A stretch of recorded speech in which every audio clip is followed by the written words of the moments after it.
I am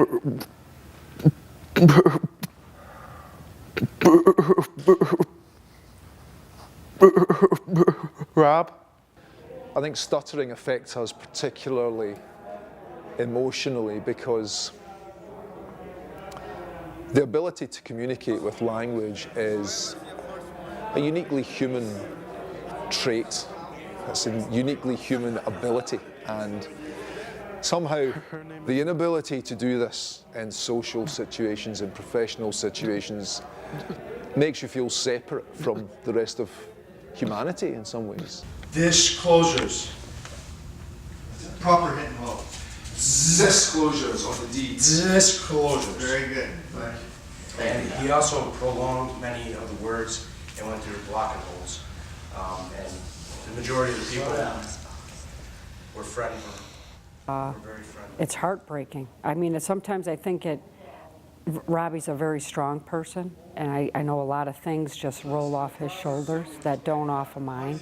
And when I see him so frustrated and struggling, it breaks my heart, and I cry. Like I said, I always cry. They arrive here on a Wednesday evening and they've got to sit in front of a camera and answer a few simple questions. What's your name? And some of them were really, really struggling. There was no sound, there was a lot of facial distortion, there was a whole load of stuff going on. And that's only the bit you can see, because most of the stuff is the emotional stuff under the surface.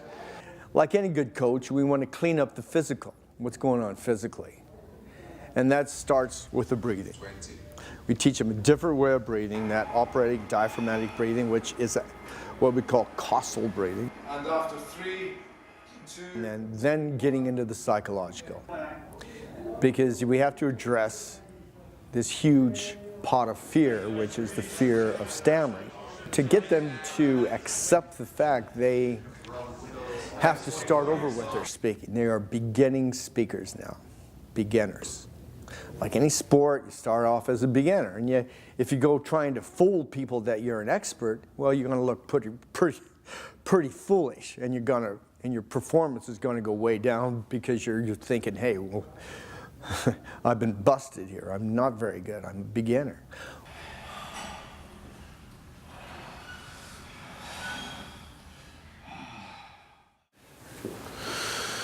Robert Pickin,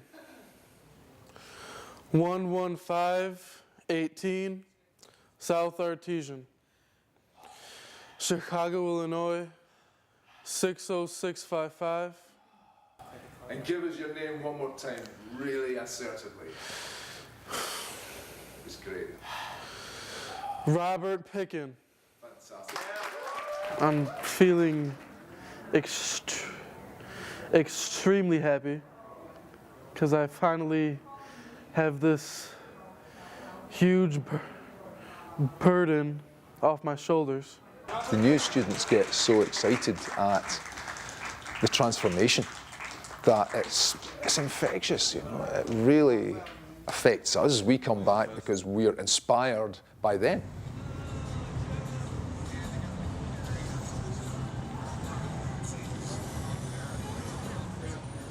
I'm just trying to practice my speech because I'm here for a stuttering convention. So thank you for your time. You're doing good.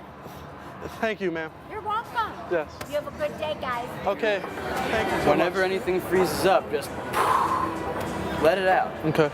Really don't fight through anything. Okay. Your energy will be used much more efficiently. At first, I was pretty nervous. And now, well, towards 20 and further, it felt like a walk in the park. Where the food court is? Yes? It's in that direction. Okay. 3rd floor. Okay. Thank you. Do you have anything today around That 5? was really good technique right there. You nailed it. Wednesday, I could not even say my name. Now, words are flowing right out.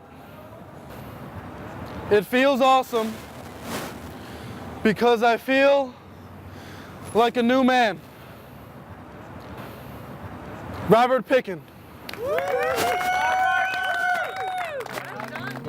The fear and the panic and the terror that goes way back to when you're a little kid, when you're getting bullied and laughed at and teased, goes very, very deep, and that can overwhelm you. But when you get that support of people who've been through it and know what to do, then then it holds, then it sticks. I felt guilty sometimes for my mom having a son who wasn't normal. Now I feel like I can give my mom, my family, my girlfriend what a normal, fluent person can.